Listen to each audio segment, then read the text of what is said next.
పౌలు కదా, ఓకేనా? అప్పుడు యాకోబు ఏసావు మా తమ్ముని చంపాలని అనుకున్న తర్వాత కక్ష కడతాడు, పగబడతాడు. తర్వాత వాళ్ళ అమ్మ అది విన్న తర్వాత, రే మీ అన్న నేను చంపాలని చూస్తా ఉన్నాడు, నీవు ఎక్కడ పోవాలా? పద్దనరాములో ఉన్నటువంటి మా అన్న ఉన్నాడు. ఎవరు? మా అన్న లాభన్నాడు అంటే మీరు మేనమామ ఇంటికి పో అంటాడు అని చెప్తాది. ఓకేనా పిల్లలు? అమ్మ వాళ్ళ అన్న ఉంటాడు కదా. ఇప్పుడు నేనున్నాను అబ్బాయిలు, ఇప్పుడు మా అన్న నన్ను చంపడానికి వచ్చినప్పుడు మా అమ్మ నాతో అంటుంది, రే ఇక్కడ ఉండద్దు, ఇక్కడ కనుక నువ్వు ఉన్నట్టయితే మీ అన్న నేను చంపేస్తాడు, నీవు పద్దనరాములో ఉన్నటువంటి మీ మేనమామ, ఓకే మేనమామ ఇంటికి వెళ్ళు, లాభాన్ ఇంటికి వెళ్ళు, అక్కడే ఉండు, లాభాన్ కూతుర్నే పెళ్లి చేసుకో, అక్కడే ఉండు అని చెప్తాది. అర్థమవుతా ఉందా? అలాగా మీరు మేనమామ పెళ్లి చేసుకోమని కాదు, సందర్భాన్ని బట్టి. Okay right. పిల్లలు యాకోబు ఆ ఊరు నుంచి దారిలో వెళ్తా ఉంటాడు. ఎక్కడికి? వెళ్తా ఉంటాడు. ఓకే, ఇక్కడ బొమ్మ చూడండి ఒకసారి. బొమ్మ చూస్తున్నారా? రైట్. ఇక్కడ దాకా అయిపోయింది. ఇప్పుడు ఈ బొమ్మకు చేస్తున్నారు స్పీడ్ గా మాయలు చూడండి. ఇక్కడ యాకోబు లాభాన్ని ఇంటికి వెళ్ళేటప్పుడు ఏమి మనలాగా బైకులు కానీ, కార్లు కానీ, హెలికాప్టర్ కానీ, విమానం కానీ ఏమి లేవు ఆ కాలంలో. ఎలా పోవాలా? నడుచుకుంటూ పోవాలా, బట్టలు పెట్టుకోవాలా, తర్వాత ఆ తిన్నిక ఫుడ్ పెట్టుకోవాలా, నీళ్లు పెట్టుకోవాలా, ఏమిది కావాలా అవన్నీ కూడా తీసుకొని మోసుకొని పోవాలా. ఓకే, మనకి బైకులు మోసుకుని రావడానికి బరువు కదా. వేసుకో చదివినట్టు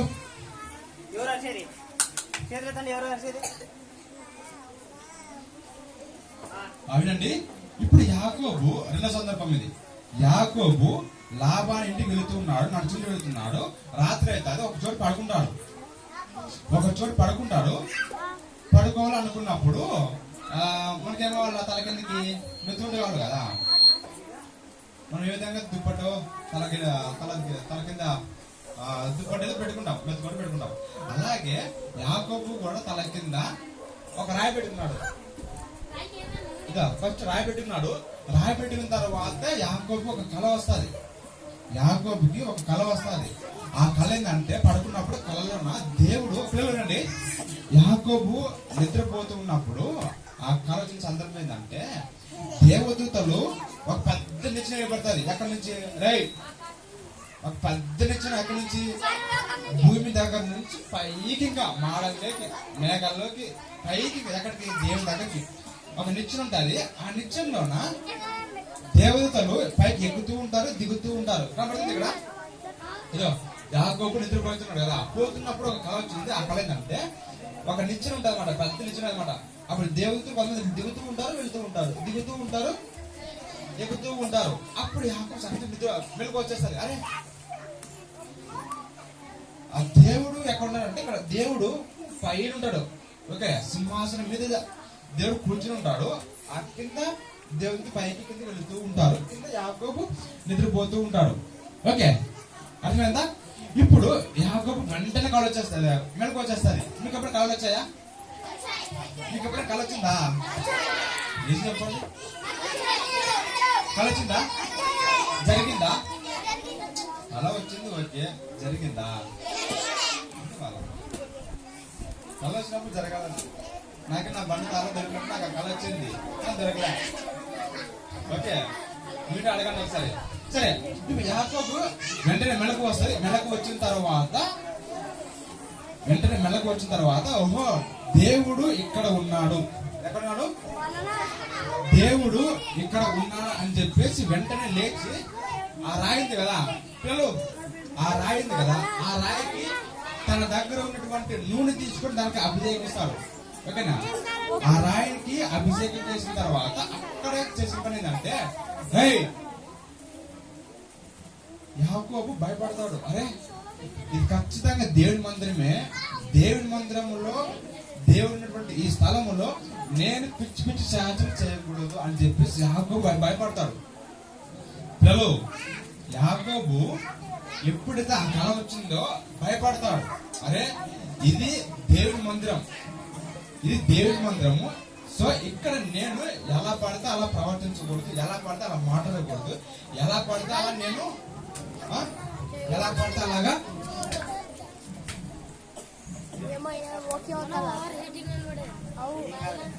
ఓకే పిల్లలు, యాకోబు దేవుని మందిరము అది కాదు యాక్చువల్ గా, కానీ దేవుడు అక్కడ ఉన్నాడని చెప్పేసి చాలా భయపడతాడు. భయపడిన తర్వాత అక్కడ ఆయిల్ పోసి అక్కడ అభిషేకిస్తాడు. అక్కడ మందిరం స్టార్ట్ అవుతుంది. దానిని బేతేలు అంటారు. ఏమంటారు?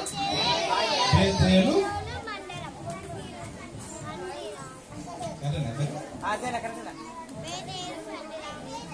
బేతేలు అంటే పిల్లలు దేవుని మందిరం. ఓకే, ఇంతకు ముందు ఈ ఊరికి పేరేందంటే లూజు. లూజ్ అంటే తెలుసా? లూజ్ అంటే తెలుసా? అరే వాడు లూజ్ అంటాడు పిల్లలు, వాడు లూజ్ అనుకోవడానికి అసలు ఏ గాయ అంటారు కదా, అంత ఏం అంటే ఆ పట్టణం ఒకప్పుడు లూజు. కానీ ఎప్పుడైతే దేవుని మందిరముగా ఆ రాయి మీద అభిషేకించాడో వాళ్ళు అది దేవుని మందిరం అయింది. పిల్లలు నేను ఒక ప్రశ్న అడుగుతా, ఓకేనా? సమాధానం చెప్పాలా? ఇప్పుడు మీరు లూజునా బేతేలునా? మీరు లూజా బేతేలా? లూజా బేతేలా? లూజ్ అన్న వాళ్ళు చెప్తాం సార్, లూజ్ కాదా? పోయి బేతేలు అన్న వాళ్ళు చెప్పండి. బేతేలు బేతేలా? బేతేలు అయితే నాకు డౌట్ అయింది. అవునండి, ఇక్కడ ఏముందంటే ఒకప్పుడు మన జీవితాలు లూజ్ గా ఉన్నాయి. ఎవరైతే దేవుడి మందిరానికి వస్తారో వాళ్ళే దేవుడి మందిరము. చెప్పండి, ఎవరైతే దేవుడి మందిరానికి సండే స్కూల్ కి వస్తారో వాళ్ళే దేవుడి మందిరం. ఓకే చూడండి పిల్లలు, ఇది దేవుడి మందిరం. ఓకే, ఇది దేవుడి మందిరం.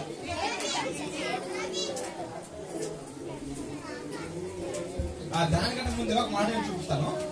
ఇక్కడ ఆ దేవదూతలు పైకి కిందికి ఎక్కుతున్నారు కదా, దేవదూతలు పైకి కిందికి ఎక్కుతున్నారు కదా, అప్పుడు దేవుడు ఒక మాట అంటాడు. ఏమని? నేను నీకు తోడై ఉన్నాను, నీవు వెళ్ళి ప్రతి స్థలమందు నీకు తోడుగా ఉంది, నీకంటే ముందుగా నేను వెళ్ళొచ్చు, నీ దేశానికి నేను మరలా రక్షిస్తాను అని చెప్పి ఒక మాట్లాడతాడు.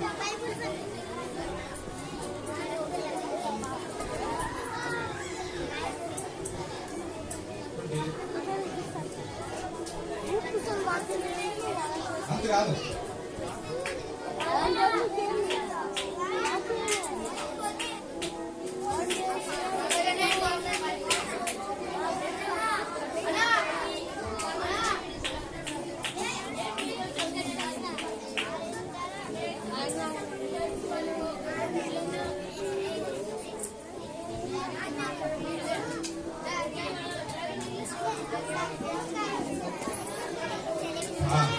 పిల్లలు చూడండి, ఇక్కడ మనము ఇందులో ఏం నేర్చుకోవాలి అంటే,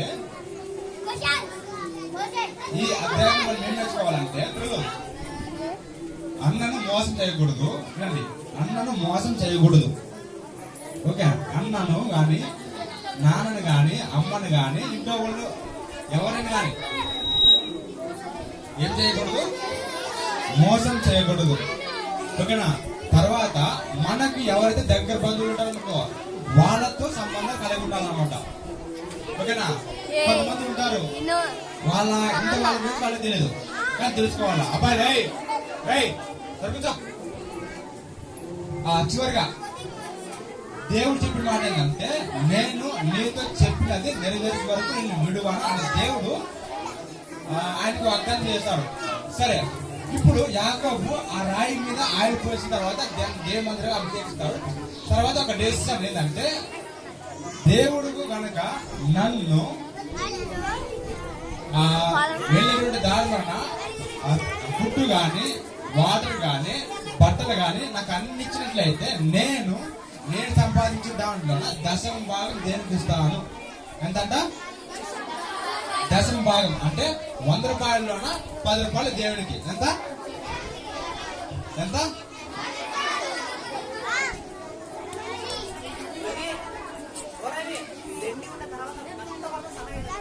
ఓకే పిల్లలు 10%. అంటే మనము ఈ అధ్యాయంలో నేర్చుకోవాల్సింది ఏంటంటే అబ్బాయిలు అమ్మాయిలు దేవునికి మనం ఇవ్వాలా. ఏమి ఇవ్వాలా? దేవునికి మనం ఇవ్వాలా. ఆ డబ్బులు కావచ్చు, లేదంటే వస్తువులు కావచ్చు, ఏమైనా కానీ దేవునికి ఇవ్వాలా. ఓకే నా దగ్గర 10 రూపాయలు ఉంది పిల్లలు, నా దగ్గర 10 రూపాయలు ఉంది. దేవునికి ఎంత ఇవ్వాలి? నేను 1 రూపాయి ఇవ్వాలా. నా దగ్గర 10 రూపాయలు ఉంటాయి, దేవునికి రూపాయి ఇవ్వాలా. 20 రూపాయలు ఉంటే 2 రూపాయలు, 50 రూపాయలు ఉంటే 5 రూపాయలు, ఓకే 100 రూపాయలు ఉంటే 10 రూపాయలు, 1000 రూపాయలు ఉంటే 100 రూపాయలు. అంటే దేవునికి ఇవ్వాలి. అర్థమైందా పిల్లలు? 5,000 ఉంటే 500. సో మనము కూడా దేవునికి ఇవ్వాలి. ఓకేనా? ఈ అధ్యాయంలో మనం ఏం నేర్చుకున్నాము? అన్నను గాని, నాన్నను గాని, అమ్మని గాని, అక్కని గాని, ఇంట్లో వాళ్ళని ఎవరిని కూడా మోసం చేయకూడదు. ఒకటి. తర్వాత మన బంధువులు ఎవరితో ఉండాలో వాళ్ళందరికీ కూడా తెలుసుకోవాలా. అందరితో సంబంధం కలిగి ఉండాలా. ఓకేనా? 10 మందికి వాళ్ళ అమ్మ వాళ్ళ ఊరు పోరు కదా పిల్లలు. అబ్బాయిలు అమ్మాయిలు మీ అమ్మ వాళ్ళ ఇంటికి పోరు కదా, అమ్మమ్మ వాళ్ళ ఊరికి పోవాలి కదా కొన్నిసార్లు. ఓకేనా? మన బంధుత్వం చాలా ఇంపార్టెంట్. మూడవది వచ్చేసి దేవుని మందిరంలో పిల్లలు చాలా జాగ్రత్తగా ఉండాలి. యాకోబు భయపడినాడు. దేవుడి మందిరంలో చాలా జాగ్రత్తగా ఉండాలి, లేకపోతే మాత్రం లూజ్ అయిపోతాం. ఓకే బాడీ పార్ట్స్ లూజ్ అయిపోతాం, తర్వాత సాగు దగ్గర అయిపోతాం. ఓకే లాస్ట్ కి దేవుని మనం ఎంత ఇవ్వాలా? 10% ఇవ్వాలా. అంటే మనకున్న దాంట్లో 10% దేవునికి ఇవ్వాలా. ఓకేనా? Okay right.